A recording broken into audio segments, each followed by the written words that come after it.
절대로 그런 식으로 우리가 밀어서는 교정이 되지도 않을 뿐더러 점막이 망가져 버리면 더 큰 문제들이 생길 수 있기 때문에 그러한 이야기들, 우리가 무슨 쉽게 뭔가 대단히 간단하지만 특별한 방법인 것처럼 이야기하는 그러한 방법에 현혹이 되지 않으셔야 합니다. 절대로 그렇게 하시면 안 됩니다. 아시겠죠? 오늘은 비중격 교정술의 역사, 발전사에 대해서 이야기를 해보려고 하는데요. 준비는 하긴 했지만 얼마나 재밌을지, 좀 역사, 그럼 지루하고 좀 졸리고 할 것 같아서 걱정이 되는데 최대한 좀 재미있게 준비를 해봤으니까 재밌지 않을까 내심 기대하면서 시작을 해보도록 하겠습니다.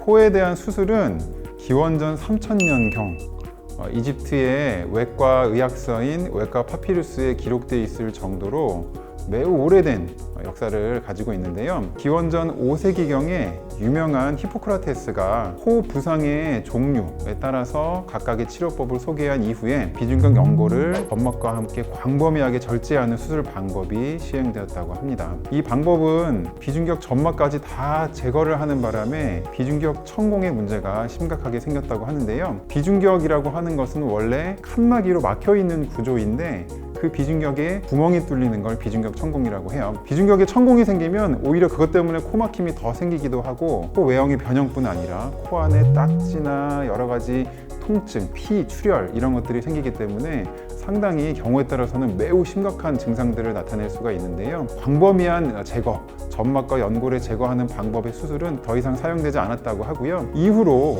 18세기에 이르기까지 매우 오랜 기간 동안 비중격에 대한 수술이 진행이 되지 않고 더 이상의 발전이 없었다고 합니다. 르네상스 시대에 접어들면서 휘어져 있는 비중격에 대한 교정을 다시 시도하기 시작을 하였습니다. 당시의 교정은 휘어져 있는 비중격을 힘으로 밀어서 반대쪽으로 모양을 바꿔놓은 후에 그 부위에 솜을 막아놔서 다시 원래대로 돌아오지 못하도록 지지를 해놓는 방법을 사용을 하였는데요. 이러한 방법은 매우 보수적인 방법의 수술법이기는 하지만 휘어져 있는 비중격을 힘으로만 밀어서는 제대로 교정을 하기가 힘듭니다. 비중격 연골은 탄성을 가지고 있는 조직이기 때문에 힘으로만 밀어놔서는 얘네들이 원래대로 돌아오려는 성질을 이겨내지 못하기 때문에 시간이 지나면서 다시 비중격이 휘게 됩니다. 따라서 이러한 방법은 교정이 원활하게 이루어지지 않는 문제점이 있었고요. 또 하나는 휘어져 있는 비중격을 힘으로 밀게 됨으로써 그 부분에 있는 점막이 과도하게 압박이 되고 솜으로 그 부위를 지속적으로 막아놓기 때문에 그 부위의 점막의 혈액의 흐름이 방해가 되면서 점막이 괴사가 된 그런 문제점들이 매우 빈번하게 발생을 하였습니다. 그 시절에 이거를 미는 거는 손으로 밀기도 했는데 콧구멍 안으로 손가락이 이제 들어가는 데에는 한계가 있으니까 원시적이지만 기구들을 사용을 했다고 하는데요. 대표적으로 사용했던 게 대나무를 이제 길게 만들어가지고 그걸 이용해서 밀어내기도 했다고 해요. 현대에서도 이제 겸자라고 해서 우리가 골절 치료할 때 이제 막대기 같은 수술기구를 사용하기도 하는데 원시적인 그런 겸자를 이용했다고 할 수가 있겠죠. 과연 이게 교정이 얼마나 되느냐? 수술할 때 그렇게 밀어가지고만 교정이 되면 정말 이비인후과 의사하기 너무 편할 것 같아요. 근데 절대로 그렇게 되지 않거든요. 그렇게 될 수가 없어요. 비중격은 밀어내면 밀어내는 만큼 다시 돌아옵니다. 10분, 몇 시간만 지나도 바로 돌아오기 때문에 제대로 교정해서 고정시키지 않으면 교정의 의미가 없는데요. 정말 웃긴 거는 지금 21세기를 살아가는 이 현대에 그런 식으로 밀어서 이걸 교정을 할 수 있다고 이야기하는 사람들이 있더라고요. 유튜브를 막 보다 보니까 어떤 분은 여기다가 뭐 볼펜을 넣어가지고 밀면은 이게 하루에 10분만 밀면은 나중에는 다 교정이 된다고 막 이렇게 말씀하시는 분도 있는데요.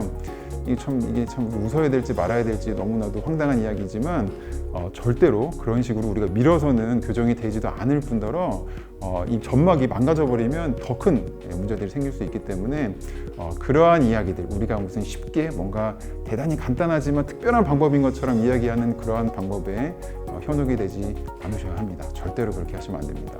아시겠죠? 르네상스 시대를 지나면서 19세기에 접어들면서 비중격 점막을 보존하는 것이 중요하다는 인식이 생기기 시작을 했습니다. 그 전에 점막을 너무 제거하고 점막의 손상이 심해지면서 여러 가지 문제점들이 생겼기 때문인데요. 우리가 이제 공기가 흐르려면 입구에서부터 통로를 따라서 쭉 끝까지 흘러야 되는데 중간에 칸막이가 있어야지만 이 양쪽이 이렇게 공기가 원활하게 끝까지 충류를 지어서 원활하게 흐르게 되는데 만약에 중간에 구멍이 딱 뚫려버리면 오던 공기가 구멍을 통해서 이렇게 왔다 갔다 이렇게 가고 쭉 흐르는 게 오히려 방해가 되게 돼요. 그렇게 되면 우리 코 안에서는 이게 원활하게 쭉 흘러가야지 편안함을 느끼는데 중간에 구멍을 통해서 공기가 이렇게 흘러버리고 또 이렇게 맴돌고 이렇게 하다 보면 답답한 느낌을 들게 되는 게 일단 코 막힘에도 안 좋은 게 있고요. 또 하나는 비중격 점막이 코 안에서 가습 기능, 따뜻하게 해주는 기능, 여러 가지 코 안을 보호해주는 기능을 하게 되는데 그 점막이 통째로 다 없어져 버리니까 도배지가 다 뜯어져 버린 상태로 사는 거랑 비슷한 상황이 되는 거죠. 안에가 건조해지고 피나고 냄새도 많이 나고 썩은 냄새도 나고 조직도 많이 괴사가 되고 이러한 문제가 생기기 때문에 비중격 점막이 제대로 보존이 되는 것은 구조적으로 통로를 유지하는 것뿐 아니라 안에 있는 환경을 촉촉하고 깨끗하게 유지하는 데 있어서도 아주 중요한 역할을 하거든요.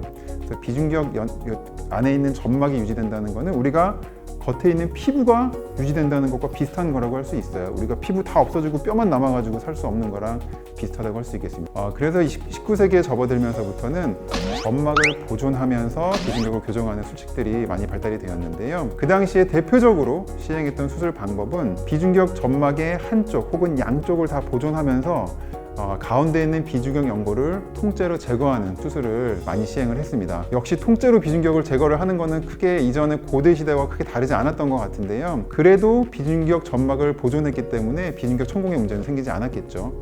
이러한 수술 방법은 점막을 보존하면서 비중격 연골을 교정한다는 의미에서 현대적인 비중격 교정이 시작되었다고 평가받고 있습니다. 하지만 비중격 연골의 지지 구조를 고려하지 않고 다 제거를 하는 바람에 외형상으로 상당히 심한 변형을 일으키게 되는 문제점들이 생겼습니다.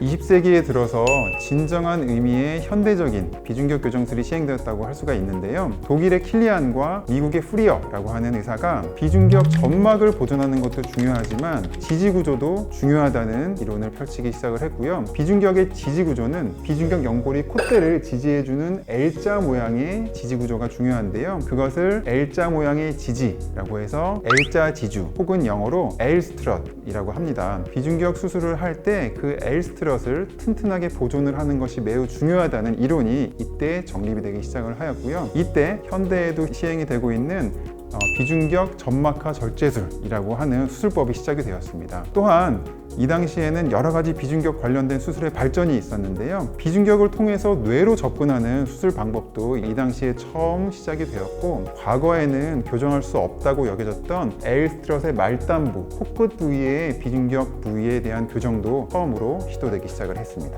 L-스트럿의 말단부는 콧구멍 비대칭을 일으키는 문제가 있거든요. 간혹 보면은 비중격이 되게 심하게 휘어있는 사람들 중에 말단부가 휘어있으면 밑에서 이렇게 봤을 때 콧구멍 한쪽으로 뭐가 튀어나와 보이고 콧구멍 모양이 상당히 심하게 변형이 되면서 짝재기로 보이는 경우들이 있습니다. 이러한 부분에 대한 교정이 비중격 L-스트럿의 말단부 교정에 해당되는 부분인데요. 아마도 그 당시에도 그런 수술이 행해지면서 콧구멍 비대칭인 사람들이 많은 개선을 얻을 수 있지 않았을까 생각을 합니다.